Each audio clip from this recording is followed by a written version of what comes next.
It's Grandma. See, that's his. And that one's hers. I'm even handling the knife here. There, photographic proof. That's it. And it's only what, 10:41? Yep. 20 to 1 in Nova Scotia. Oh, okay. Sorry. That's what my daddy could do. I copied you. Now, my mom is doing... Yeah, well, you wait. Oh, I've got 45 minutes to take. You got a lot of time. Okay. Look at the mess they made down here. Jesus. My mother house. Somebody's visiting you. Somebody that loved you. Oh, You'll have to make patterns? you're going to have to make another copy of it. Uh-huh. See, this is the So I bottom. need cardboard. Cardboard, or cardboard. I used to have paper. And because I'm going to be bringing this with me. Mm-hmm. So, okay, I sewed about 2 inches. Oh, wait. Do it again. Do it again. Yeah, I can show you that. With this pattern, you're going to cut a whole rectangle, right? Then you fold it in half, and you cut them. Then you have to make sure that the pictures, like I showed you there, with the cows. Show the camera. When you open it, that your cows are going to be standing up or whatever flower. There's some prints. But doesn't it... Yeah, I'm going to do that. I'm going to be sewing that. Oh, in a okay. minute. So you do Yeah. make a... You're going to sew that, yeah. And, like, if I had to mark how far to sew, like once you cut it in half, like this there, you're going to put it here, well, the 2 pieces together, of course. I'm trying to hurry up. And notice You don't have to hurry, Mom. Okay, yeah, but notice on my pattern, I have those 2 marks. So let's say I had a pen. I'm going to pretend this is a pen. And you just mark it a little bit, like there and there. So when you're going to stitch it, you know to stop at that mark, and then you start back at that mark. Okay, so you got that down pat? Then you have to put all your material. And if your material's wrinkled, after you sew it, you have to press it. Otherwise than that, your Kleenex box will not look nice. Now, to finish the top part of your Kleenex, you have to open this. Like your first ones, it's going to take you a long time to be able to figure out what you're doing.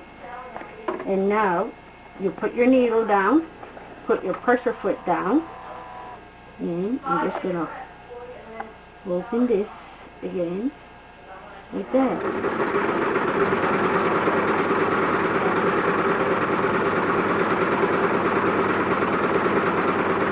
There. And then you don't have to go to the very end, but go as far as you can. There. And then back up. You lift up your pressure foot. And then you sew.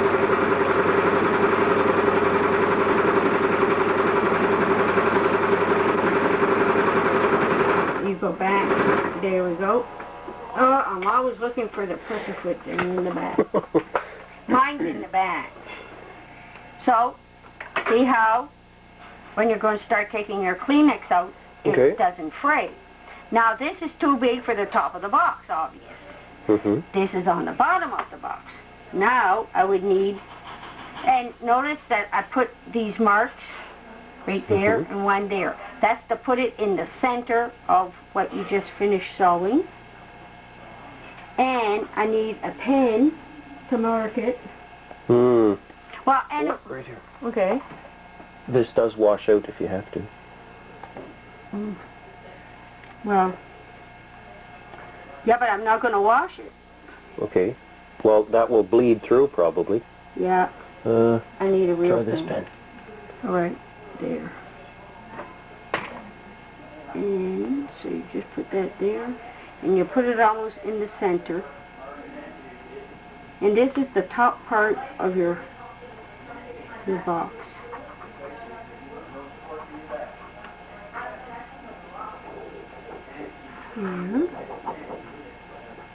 So by doing this, the top part of your couch there is going to be good. Now, you can't really, well, I can see it. You notice, see how it's, it shows there? Now I'm going to cut it approximately, I say it's 1/4 of an inch, oh my God.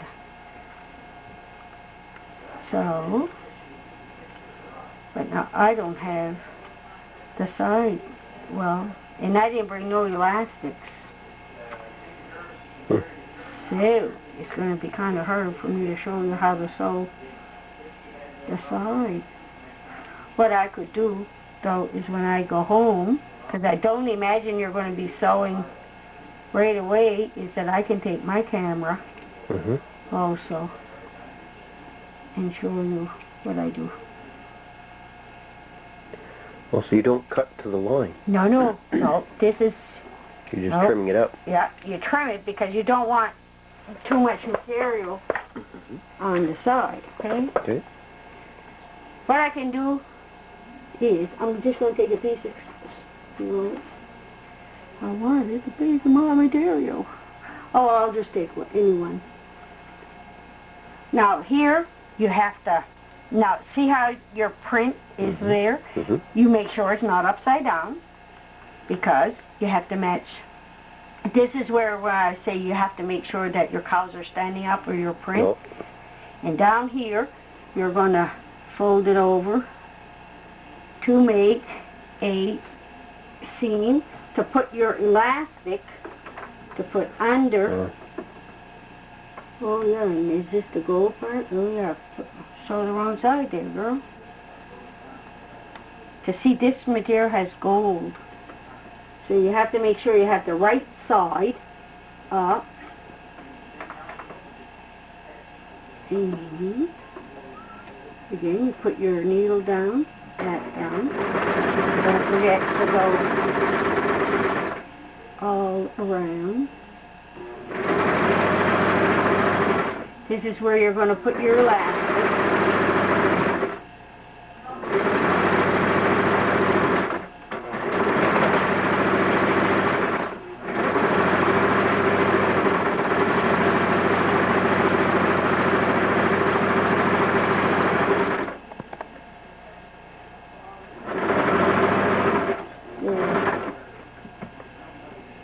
I'm looking for that.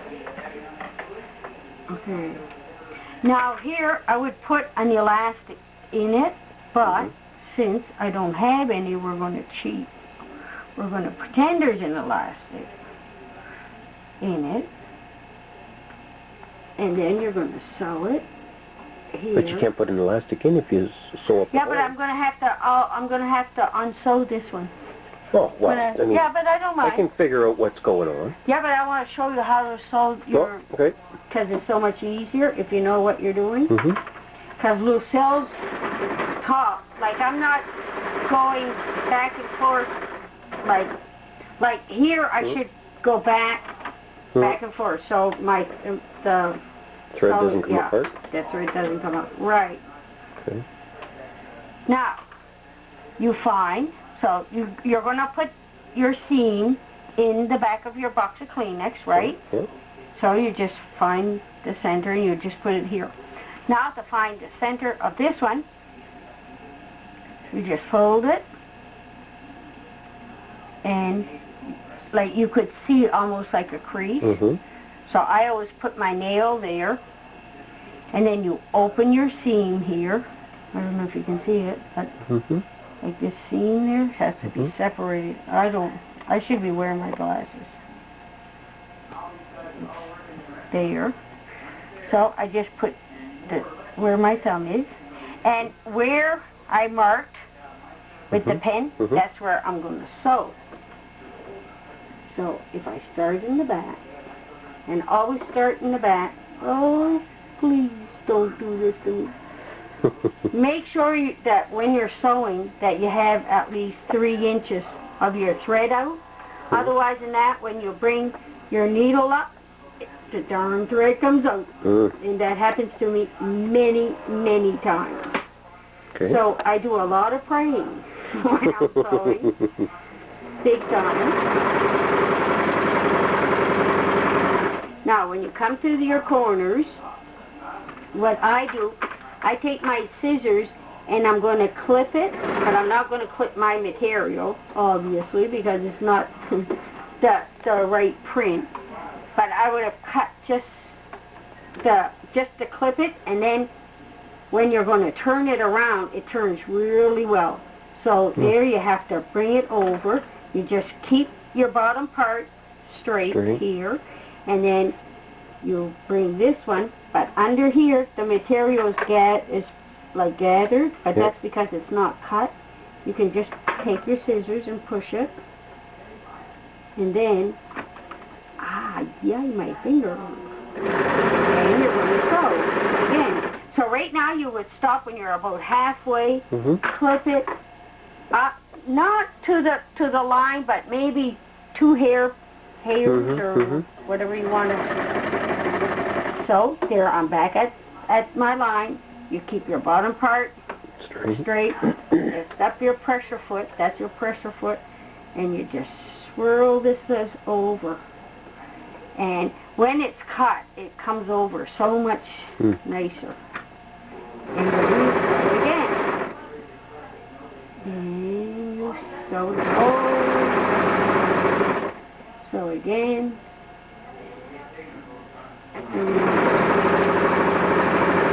Oh, I should have stopped.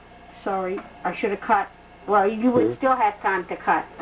And when you're coming to the corners, then and here your material is getting a little bit shorter because you're getting at the end of it. And then you just have to pull the bottom part. If you see that it's too bunched up there, pull it over there. And you go like that. Okay, and then you stop, you clip. And when you don't always have to be pushing on with your foot also. And now you make sure you pull it over there. And if you see, like, I got more material, you just push it in the corner. You cheat. There. And there you would push it back and forth. Oh, there we go. And you make sure that there's glue there. Well, I don't know, this thread holder. Now, you would have an elastic under here. And then if you would had it cut, then when you turn it inside out, see how my corners are fitting nice? They look really nice. So, and when I'm away, your job will be to unsew this. Okay. All right. So now you know how you're going to do these and how to sew it. Now, your pillow, all you're going to do is you have your 2 pieces. Make sure. There, I'm going to take one with Don't you put the lace in there? No. You don't sandwich it in? The lace, you have to glue it. So, and I don't have no lace to show you how, but I'm going to take movies. And then, so here you make sure that your print, your whatever it is inside, and the how am I going to say that? The print lines up. Yeah, the print, well, not only lines up, but you have to have the good side and the bad side. There. I only knew. I didn't know. See, like, if I sewed that's the outside of the cushion. Yeah, so you have to have the good material, the good side of the material inside, because it's like a pillowcase, right? You're gonna. So here you would go. Again, you would go start your back there, but I'm not doing it. Oh, I could. But that's a tad too long. And these you don't really have to measure, because they're only the colors. Excuse me. And then when I come up at the end there I push it back. And you make sure. So then, you cut your thread. Always have a bag or something to pick up all your thread, because like my sweet sister-in-law, I might as well say who it is Lucille. She does this, and she's got thread all over the place. Well, if you pick up your thread as you're doing it, now you're going to clip your corners. And when I was saying to clip the one for the top of your Kleenex there, you would only clip it like that. Well, not just clip it like this there. So that's all. So now, and what I use to turn these around, I have chopsticks. So, and then if I find that I made the pillows too, the seam too far in, I just clip the material. So you don't have too much material, because it's a small pillow that we're working with here. And then you're going to turn the pillows. And with your chopsticks you can push the corners out? Yeah. Because if you use, I find that sometimes I use a pen or a pencil. Push it through? It goes right through. Because a chopstick isn't that pointy. And I've seen a certain material, like if it's not a good material, you're sure to go through it. So there's your pillow. Now what I would do, like you're going to stuff it. Oh, I even got stuffing, so I can go get that and push it in.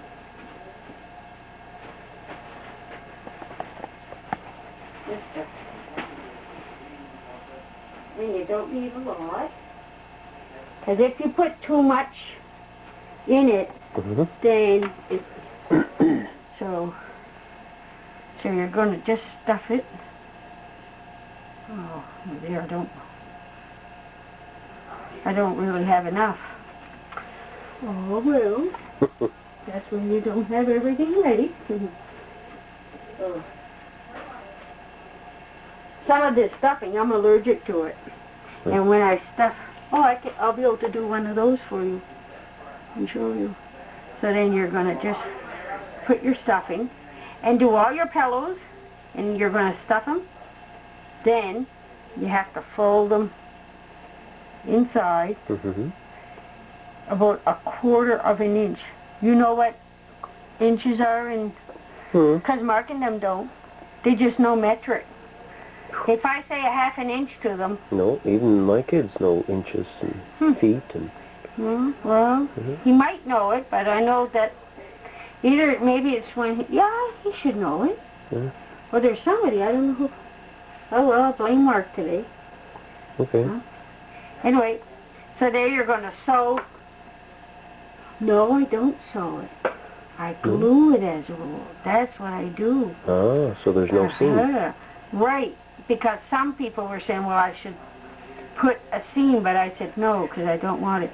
So there you just hold it like this, then you take your glue gun and put it there. And boy, be prepared, you're going to burn your fingers, as I always do. And then you're just going to hold it, and that's your pillow. Then after that, you've got to have your lace, and you put some glue here, and you always make sure when you're going to put it on your couch, you want to start on the bottom, in the corner, like let's say this is the back of your couch, and you're sitting there. We're going to put this over here. Well, you're going to start, so you have to flip it and make sure that you start there. And then you glue it, and you glue it, your lace on the back. On the back side. Yeah. And then you just cut it. And you're going to cut